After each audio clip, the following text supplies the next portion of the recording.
En Hongrie, le gouvernement Orbán réfute les accusations de délit d'initié. Il est montré du doigt après l'arrestation du PDG de la société de courtage Quaestor, très proche du ministre hongrois des Affaires étrangères. Csaba Tarsoli a été interpellé avec 2 autres dirigeants suite à la faillite de cette entreprise. Problème, la chute du dirigeant a provoqué un chaos financier dont certains ont réussi à s'extraire et en particulier des proches du pouvoir conservateur.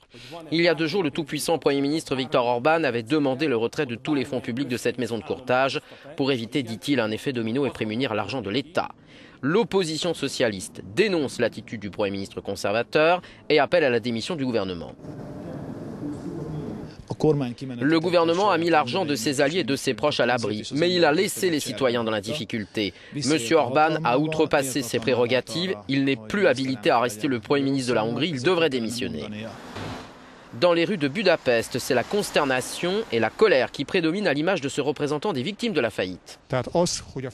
Jusqu'à présent, nous ne voyons pas clairement qui sont vraiment les responsables de tout cela. Nous voyons seulement que la liste des victimes s'allonge chaque jour. Avec l'aide d'experts juridiques, nous allons surveiller tout cela de très près dans les prochains jours pour savoir qui nous allons poursuivre. L'équivalent de 500 millions d'euros serait en jeu pour les épargnants. Alors que le scandale atteint le plus haut niveau de la classe politique, les victimes n'ont toujours pas accès à certaines informations. Elles ne savent pas non plus si elles reverront un jour tout ou partie de l'argent qu'elles ont déjà investi. Magyar Attila, Euronews, Budapest.